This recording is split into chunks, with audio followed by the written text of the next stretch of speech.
राधा मोरी स्वामिनी मैं राधा को दास, जन्म जन्म मोह दीजियो वृंदावन को वास। राधा तत्व की महिमा क्या है, राधा नाम का क्या उल्लेख है पुराणों में, और श्रीमद् भगवत कथा सुनने से क्या लाभ होता है, इन सब बातों को जानने समझने के लिए हमारे साथ आज आचार्य पंडित देवेंद्र कुमार सुख जी हैं। महाराज श्री आपका बहुत बहुत स्वागत। साधुवाद। महाराज श्री हम आपसे समझना चाहेंगे, राधा नाम तत्व की महिमा है क्या इस संसार में, और राधा नाम क्यों गाना चाहिए, क्या स्मरण करना चाहिए उसका? देखिए मेरे पत्रकार बंधु महोदय जी राधा भगवान की आह्लादनी शक्ति है जी और शक्ति ही शक्तिमान में निहित रहती है। जी शक्तिमान परमात्मा नारायण हैं और उनकी आह्लादनी शक्ति, उनको हम इस प्रकार से भी कह सकते हैं कि वो जो अव्यक्त प्रकृति है, जी जी जब परमात्मा सृष्टियोन्मुख होता है, सृष्टि की रचना करने के लिए उद्यत होता है, तो अपनी शक्ति का आश्रय लेता है और उस शक्ति का आश्रय लेकर के परमात्मा यद्यपि दृष्टा है फिर भी वह अपनी माया का ही आश्रय लेकर के प्रथम पुरुष बनता है, आदि पुरुष। उसको भौमा पुरुष भी कहते हैं जी, उसको विराट पुरुष भी कहते हैं, उसको हिरण्यगर्भ भी कहते हैं जी, उसको प्रधान पुरुष भी कहते हैं। जी। प्रधान प्रकृति भी है और प्रधान पुरुष भी है। अच्छा महाराज, एक सवाल और आता है इसमें कि राधा नाम को लेके विवाद क्यों छिड़ जाता है व्यासपीठ पे? आप देखते होंगे बहुत सारे संत महात्मा हैं, राधा नाम को लेके बहुत सारी चर्चाएं होती हैं कि राधा नाम का जिक्र कहीं पुराणों में नहीं है, तो ये विवाद क्यों, ये विवाद का विषय क्यों हो जाता है? देखिए विवाद अज्ञान के कारण होता है। जी। जब व्यक्ति को पुष्ट ज्ञान नहीं होता है तो वो अपना मत थोपने का प्रयास करता है, जी, अपने को एक सुप्रीम पावर समझने का या समझाने का वो प्रयास करता है। वस्तुतः राधा जो शब्द है साक्षात परमात्मा का ही एक दूसरा रूप है। जी, क्योंकि हमारी शक्ति हमारे अंदर ही तो है। परमात्मा वैसे अद्वैत है, जी, हमारे यहाँ द्वैताद्वैत अद्वैत सगुण ब्रह्म निर्गुण ब्रह्म सबकी परिकल्पना शास्त्रों में सुने बिनु काना। हाँ, बिनुपद चले सुने बिनु काना, कर बिन कर्म करे विधिनाना, आनंद रहित सकल रस भोगी, बिनु वाणी बक्ता बड़ जोगी। निराकार ब्रह्म का प्रतिपादन रामचरितमानस में गोस्वामी जी ने बहुत ही अच्छे तरीके से यानी उसका वर्णन किया है। लेकिन निराकार भी बिना आश्रय के, बिना प्रकृति के सहारे रह नहीं सकता है। जी। ये चिद्रूप क्या है? सच्चिदानंद रूपा है, परमात्मा के ही रूप हैं। वही सत है, वही चिद है, वही आनंद है। अब जैसे द्रव्य है, एक धातु का रुपया, 2 रुपया और एक तुम्हारे नोट, कागजों के नोट, उनकी कीमत यद्यपि दोनों की एक ही है जी, लेकिन स्वरूप बदल गया। जी। निराकार शाश्वत रूप है। भगवान नारायण स्वयं कहते हैं, अहम वही सर्वभूतानां भूतात्मन भूत भावन, जी। शब्द ब्रह्म पर ब्रह्मो ममोभे शाश्वती तनु। ये हमारे शाश्वत रूप हैं।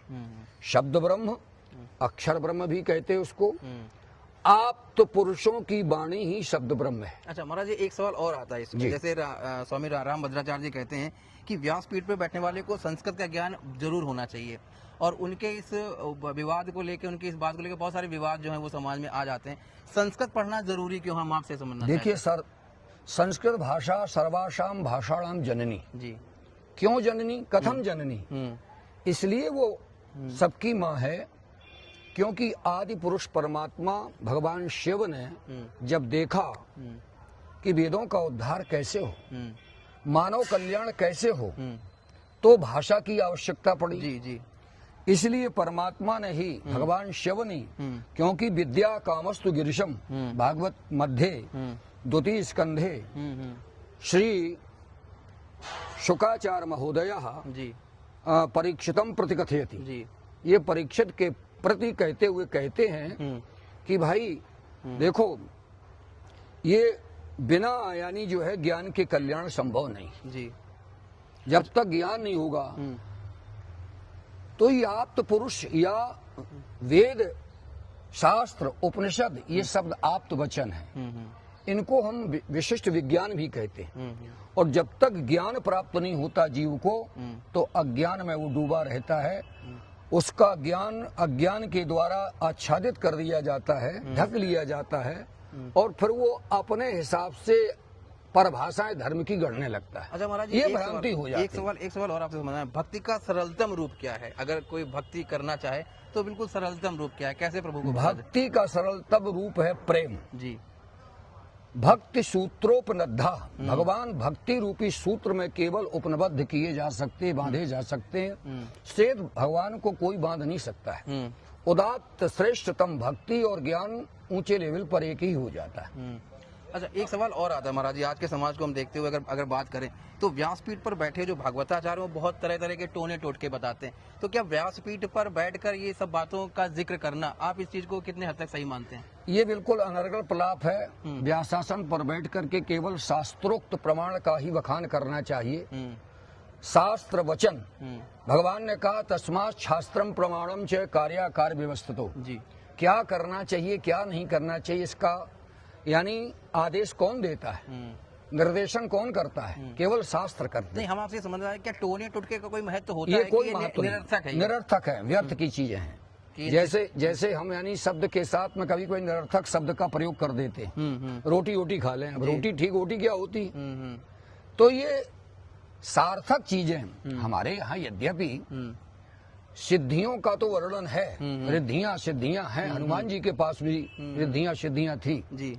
और भागवत में एकादश स्कंद में भगवान श्री कृष्ण ने उद्धव को भी रिद्धियों सिद्धियों का ज्ञान दिया है जी।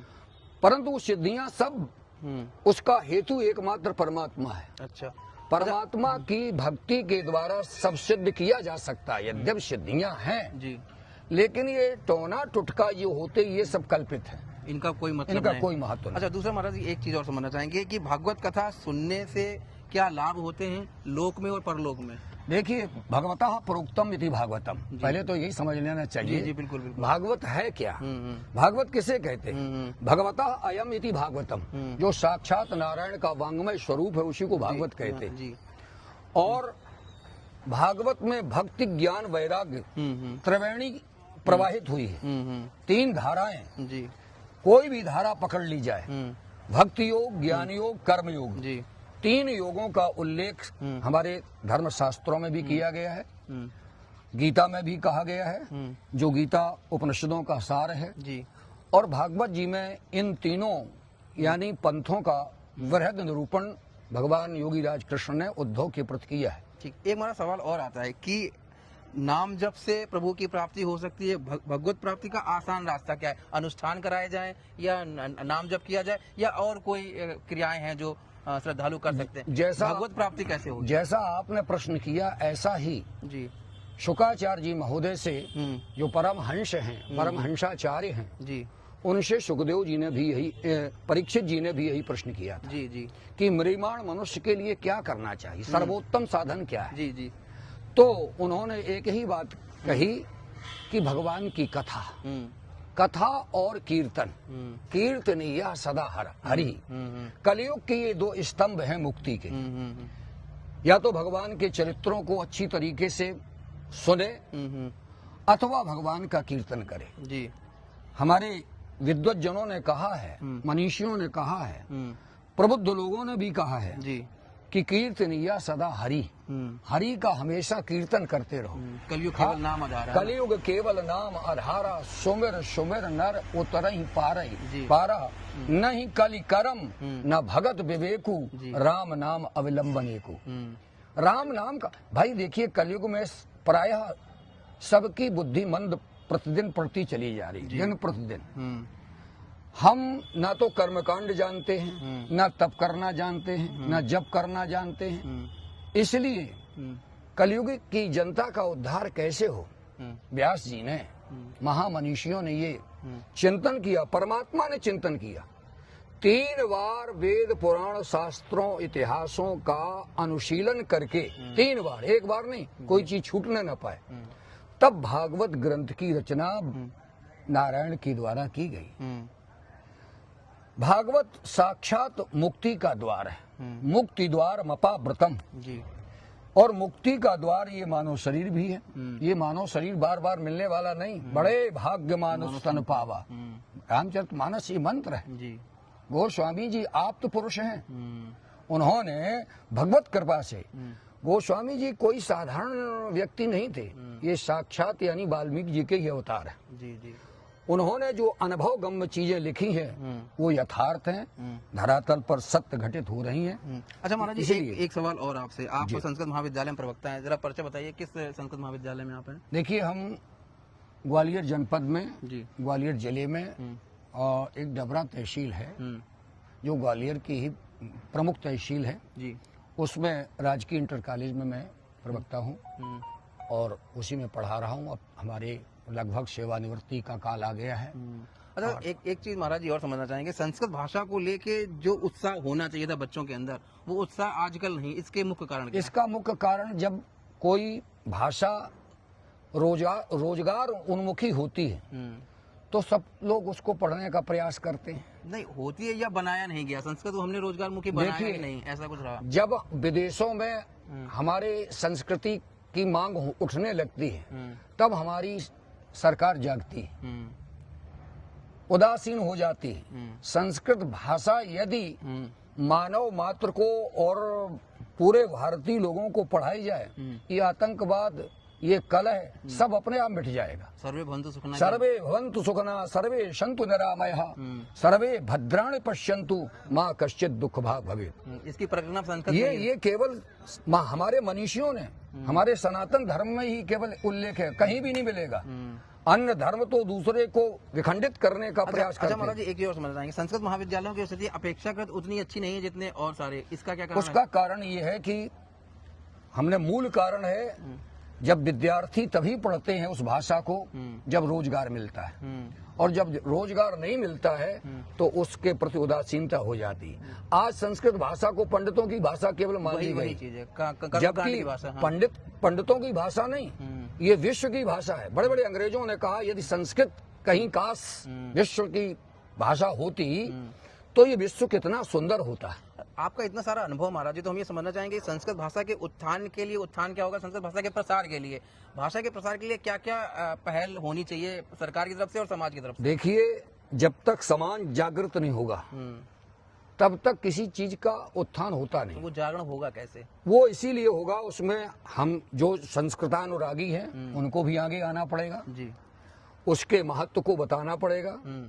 आज जो सनातन धर्म जीवित है वो संस्कृत की बदौलत जीवित है, और जिस दिन सनातन धर्म ये खत्म होगा, संस्कृत जिस दिन खत्म हो जाएगी, भाई संस्कृतम संस्कृति रक्षितम, संस्कृति की रक्षा कौन कर रहा? संस्कृतम, संस्कृत भाषा। तो हमें समझ रहे हैं इसकी पहल होनी कहाँ चाहिए? व्यासपीठ से इसका देखो, इसकी पहल, इसका आह्वान सरकार करे, कहाँ से आह्वान कहाँ से होना चाहिए? इसकी पहल यानी जो है नीचे से लेकर ऊपर तक सब जगह होनी चाहिए। शासन को भी इस ओर ध्यान देना पड़ेगा, क्योंकि हमारी पहचान, हमारी संस्कृति का आधार स्तंभ वेद पुराण शास्त्र और संस्कृत भाषा ही है। जैसे अब व्यासपीठ से आह्वान करते हैं कि बच्चों को 5 मंत्र तो याद कराइए, 5 श्लोक तो बच्चों को याद होने ही चाहिए, जो आप आह्वान करते हैं। देखिए, तो हमारे दर्शकों को आप क्या कहना चाहेंगे? हम यही कहेंगे कि पाठशालाओं में जहाँ पर संस्कृत पढ़ाई जा रही है उनको संस्कारित किया जाए। आज हमारे 16 संस्कार थे जो मानवीय गुणों से ओतप्रोत मनुष्य को करते थे। आज सारे संस्कार लुप्त प्राय होते चले जा रहे हैं, क्योंकि अर्थ युग है ये। यदि कोई चीज अर्थ से नहीं जोड़ोगे, भाषा को अर्थ से नहीं जोड़ोगे, तो आदमी सोचता कि इससे हमारा पेट कैसे भरेगा। एक विषय, एक बहुत बड़ी यानी जो है ये चिंता का विषय है। शासन को इस ओर आना चाहिए, और जो संस्कृतान रागी हैं, विद्वान पुरुष हैं, विद्वान छात्राएं निकल रहे, उनको थोड़ा रोजगार जैसे आप देखिए ना, टीवी में 20 साल पहले या 10 साल पहले संस्कृत का एक बुलेटिन आता था टीवी पे, अब वो नहीं आता है। तो अब ये ऐसी सारी चीजों को लेके क्या व्यापक तौर पे सामाजिक बदलाव की जरूरत है क्या? देखिए, संस्कृत को मिटाने के लिए कई प्रकार के यानी जो है षड्यंत्र रचे जा रहे हैं जी। कई ऐसे सहायक विषय चला दिए गए हैं, जैसे कंप्यूटर है, ब्यूटी पार्लर है, ये भी यानी जो रोजगार मुखी विद्यार्थी अच्छी बात है, लेकिन अब संस्कृत भाषा को छुड़वा करके और इनको दिलवाया जाए, ये षड्यंत्र है। ये नहीं होना चाहिए। फिर कौन संस्कृत पढ़ेगा? एक आखिरी सवाल का जवाब आपसे हो जाना चाहेंगे, क्या भारत को हिंदू राष्ट्र घोषित कर देना चाहिए? हिंदू राष्ट्र तो है ही भारत। नहीं, जैसे विवाद चल रहा है, बागेश्वर सरकार है, देखिए, और सारे संत वो कहते हैं कि भारत को हिंदू राष्ट्र बनाओ। जब पाकिस्तान गौ अपने हत्या को बंद करो, इसको लेकर कानून आने चाहिए, तो क्या इस पे कानून आने चाहिए? इन पे बात होनी चाहिए क्या? देखिए, हाँ।